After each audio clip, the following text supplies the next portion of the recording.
Hey everyone, this is BlackRocketC and welcome back to my channel. In this video, I'll take a look at how effective AMS is against the most popular missile systems in the game. I feel like this is important since we saw AMS and missile balances in both the March and April patches. We'll look at ATMs, MRMs, both IS and Clan SRMs and LRMs. We're going to skip streaks specifically because I don't really use them, but if anyone wants to test those out, please go ahead and post your findings in the comments below. I don't know if AMS works against rocket launchers, but it's such a niche weapon right now that it's not worth testing. A big thanks to Altesh and Bryos for helping me out with this. So let me first explain some test parameters. The result I wanted to see was what is the biggest missile launcher of any missile system that triple AMS will cancel out. To do this, I looked at whether any of the missiles got through a triple AMS kitfox and did damage. I could have looked at how many missiles were destroyed, but that would have taken a lot longer since after every launch, I would have had to die and restart the lobby to see the missiles destroyed count. If you were really hardcore about stats, you would average that over several attempts since AMS effectiveness vary between shots. So sorry guys, it wasn't going to be possible to do this. Missile health decreases with increasing launcher size. So for example, every missile in an LRM-20 salvo has less health than every missile in an LRM-15. However, the total health of the larger launchers is never less than those of the smaller ones, which means that if the AMS is able to destroy an LRM-20 salvo, it's going to be able to destroy an LRM-15 on average. The effectiveness of AMS seems to vary a little bit. You'll see in some test results that in two launches with the same missile system, one might get through and another might not. I've heard that this is because AMS does a periodic check for missiles, and if you fire right after the check completes, AMS will have less time to work. However, the actual reason doesn't matter. You just have to know that the results do vary slightly. AMS effectiveness also varies with range. AMS's max range is 275 meters. In these tests, I chose ranges where AMS has time to work, but neither do the ranges give AMS full advantage. And why triple AMS and not just a single AMS? Well, a single AMS is still not doing very much on its own. But with viable triple and quad AMS mechs in the game today, along with many dual AMS mechs already available, seeing 3 or more AMSs cover a blob of mechs isn't uncommon. We can also look into a possible future where most mechs carry AMS as players start to learn about the AMS buffs and missile nerfs. If there's an imbalance, I hope this video would help get the word out so that the problem doesn't just lurk in the background and never get exposed. The kitfox used in this video does not have the full set of 8 quirks, so it will perform like any 3 normal AMSs.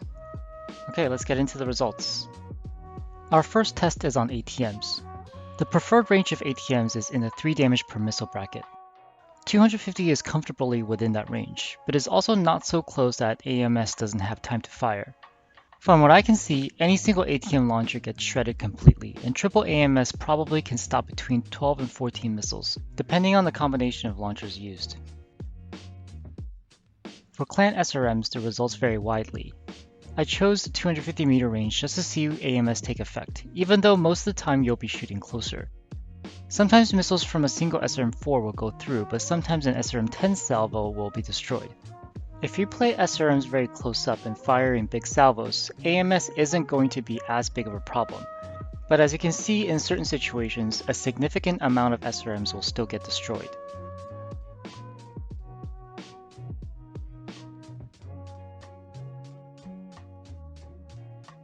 For Clan LRMs, from previous testing, I know that triple AMS can stop up to dual 20s, and we see that in the first several results where the 10 and 15 are completely destroyed, and the dual 20s barely make it through. When I frame by frame through the 20 and 15 fired together, I see about 3 to 5 missiles making it through. By the end of the test, I've expended 120 missiles and the kitfox was barely touched. This kitfox does not have armor skills, just as an FYI. So from what I can tell, AMS is extremely effective against Clan LRMs.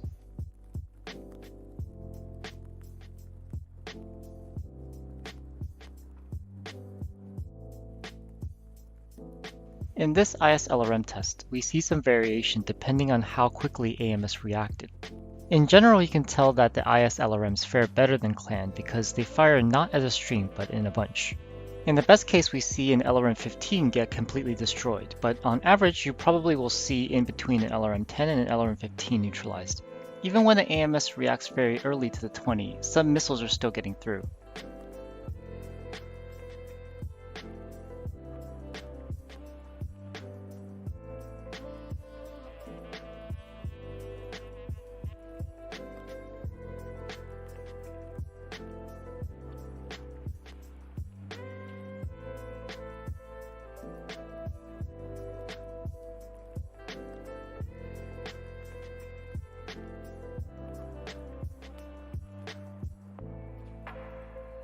MRMs have the fastest velocity among the missiles we're testing, but also the lowest health per missile. However, even an MRM-10 can't get stopped consistently, and the MRM-30 and 40 definitely gets a lot of missiles through. The MRM-30 and 40 currently have the same total missile health, by the way, so it seems that this is a way for PGI to balance the 40, which is currently the best single MRM launcher. If it's hard to see which launcher I'm using, it's 10, 20, 30, and 40 from top to bottom.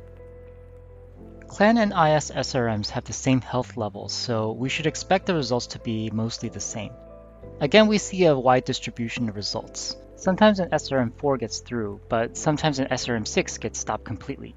Again, if you use SRMs as skirmishing weapons at the edge of its range, then AMS will be more problematic than if you brawled with it. If it's hard to see the launchers being fired, it's 2 SRM-4s than 2 SRM-6s.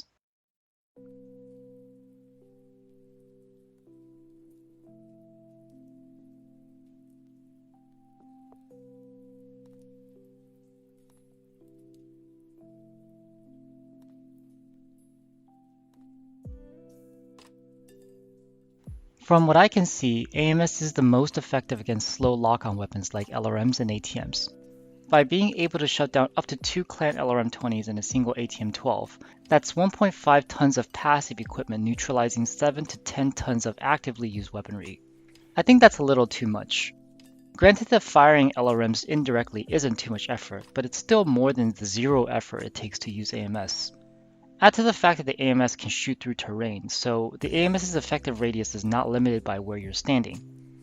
However, I'm not as worried about LRMs as I am about ATMs, because ATMs are already a high-risk weapon for the user. Sure, you can fire ATMs indirectly, but their low arc limits those types of firing situations. With the ATM's min-range and the optimal bracket being between 120 and 270, ATM users are often at the risk of getting pushed on and being defenseless in those situations. MRMs similarly deserve some attention. MRMs already come with a lot of drawbacks, such as slow velocity for a mid-range weapon and high spread. You need a lot of MRMs to make that missile system work, so it needs exactly 0 nerfs.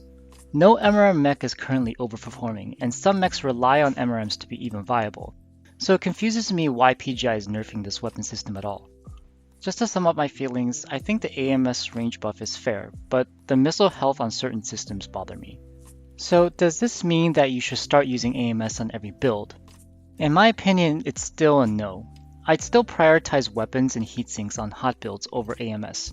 However, in some cases like the Vindicator 1X, I have a choice between using AMS and 3 DPS worth of machine guns on what would have been a left shield arm. I would pick the AMS in that case. Mechs like the Nova S gives up a few quirks and heatsinks to shut down half an LRM boat, and that's completely worth it. The Corsair 7A runs quad AMS, and being ballistic focused, it can afford to give up heatsinks. I feel like the more AMS we see, the more evident these problems will be. Again, this is just my opinion backed up by the evidence that I see, but you may disagree and that's okay. Do let me know what you think in the comments below, and I will see you next time.